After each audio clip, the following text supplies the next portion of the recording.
민주당 이재명 대표가 오늘 대구에 가서 현장 최고위원회를 주재했습니다. 김진태 강원지사를 겨냥해서 김진태발 금융위기라며 정부 대책 마련을 촉구했죠. 윤석열 대통령을 향해서는 여야정 대책회의를 하자고 제안했지만 대통령실은 선을 그었습니다.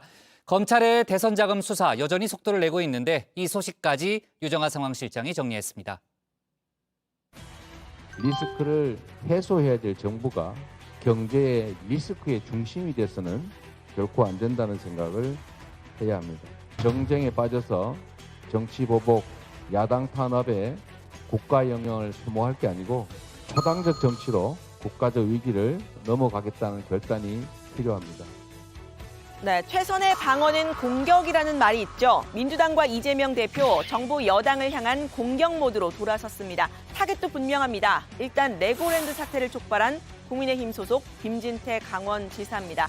김진태발 금융위기로 지금 현재를 규정하면서 또 진퇴양난이란 신조어까지 만들었죠. 김 지사에게 조기 사퇴하라고 공세를 폈습니다. 오늘 긴급 진상조사단 첫 회의에서입니다.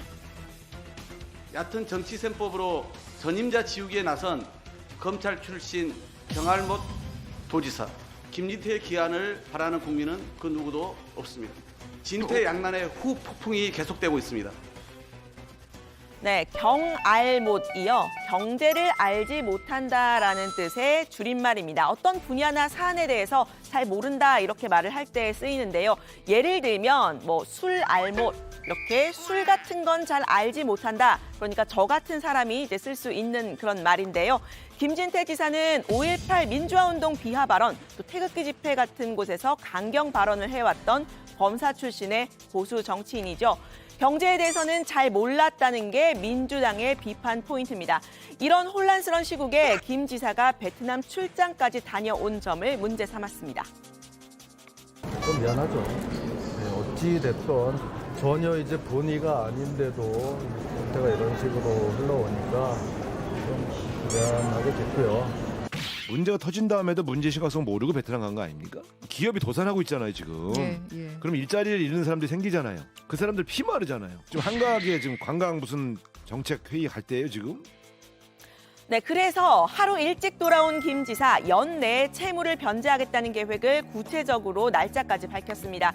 계획을 들은 채권단에서도 그 정도면 법적 대응 중단하겠다 이런 입장을 밝혔다면서 이렇게 말을 했는데요.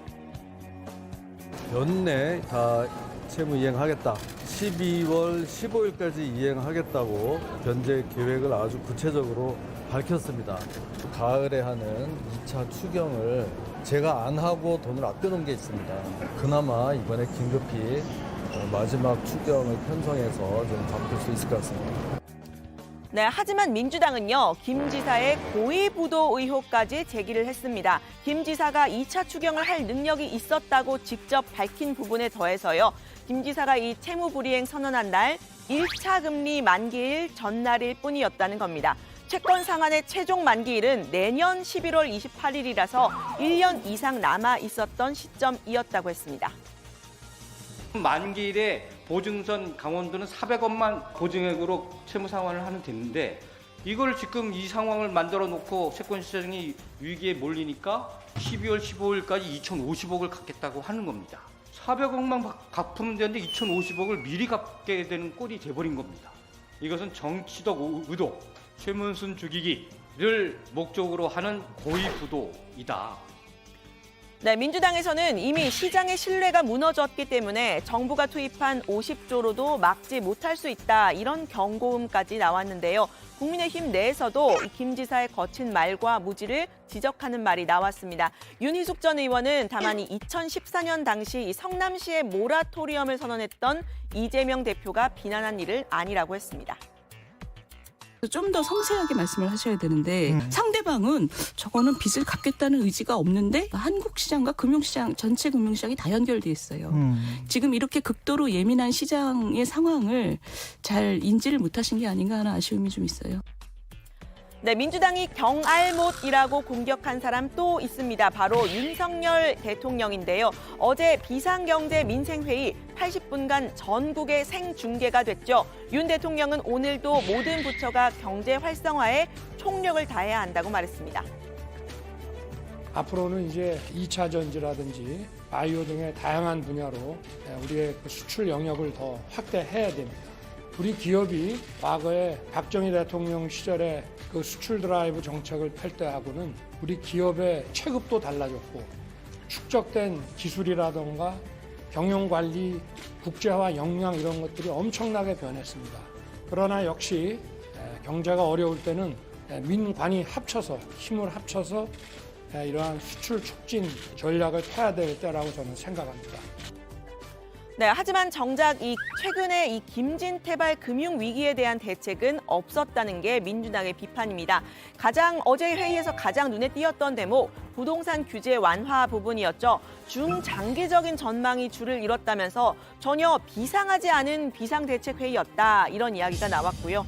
국민들이 물에 빠져서 허우적대는데 장관과 대통령은 한가로이 뱃놀이를 하는 듯했다, 이런 이야기도 나왔습니다. 안타깝게도 저희가 평가하기로는 비상도, 경제도, 민생도 없었다.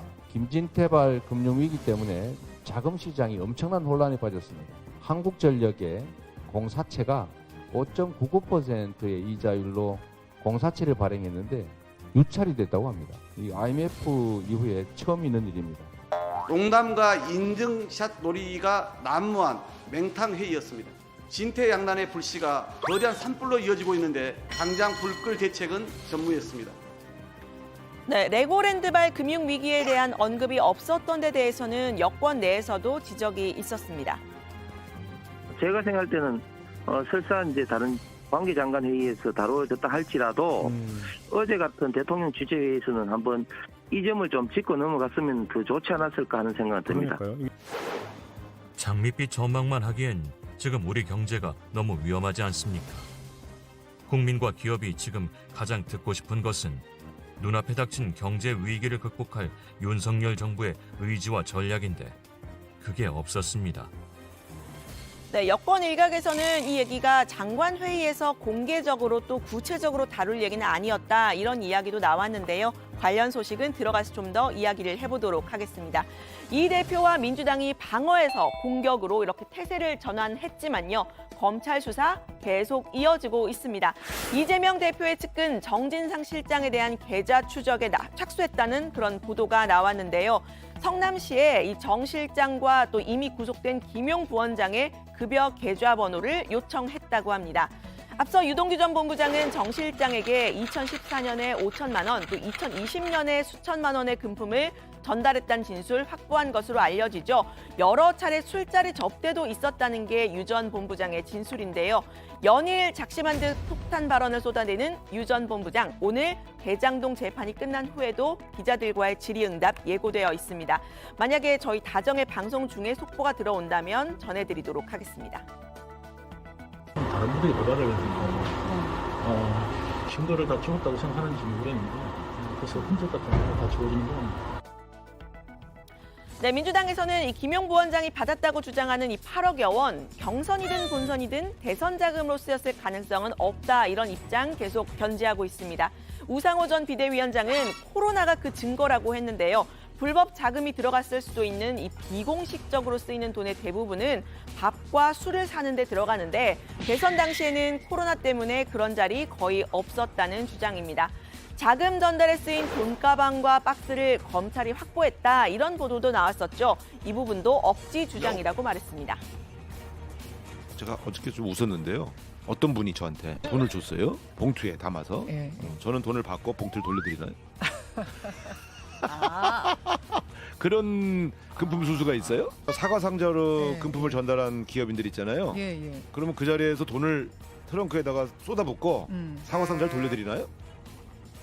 네, 국민의힘은 김용 부원장이 검찰에서 묵비권을 행사하고 있는 점 문제를 삼았습니다. 안 받았다고 괜히 주장을 하다가 허점을 찔릴 것 같아서 입을 닫고 있는 것 아니냐는 겁니다.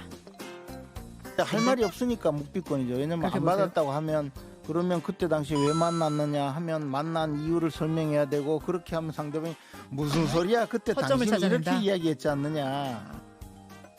네, 이런 가운데 이 민주당이 제시했던 특검 카드요. 정의당도 제동을 걸고 나섰습니다. 이재명 대표가 떳떳하다면 가장 가혹한 자들에게 수사를 맡기고 국회에서는 정쟁 대신 민생을 논의해야 한다는 제안입니다. 떳떳하다는 이재명 대표의 말씀을 신뢰하고 싶습니다. 그렇다면 가장 가혹한 자들에게 수사를 맡기고 결백을 증명하는 전공법을 택해야 합니다. 특검이 정치의 블랙홀이 되는 일이 없도록 제고해 주실 것을 호소드립니다.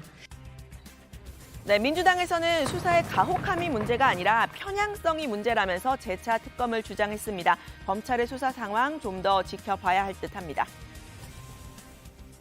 가혹한 수사이기만 하다면 뭐 관계가 없죠. 그런데 편향된 수사는 그냥 받아들이기 어렵다고 생각합니다. 지금 사정당국의 여러 가지 수사나 감사 이런 걸 보면 너무나 의도를 가지고 편향적으로 하기 때문에 저는 좀 더 중립적인 입장에서 수사할 수 있는 기관으로 넘기는 게 맞다고 생각합니다.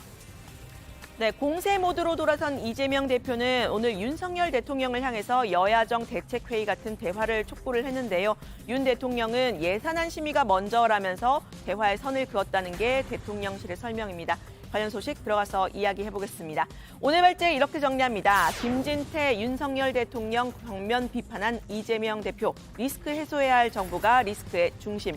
검찰 정진상 실장 계좌 추적 착수.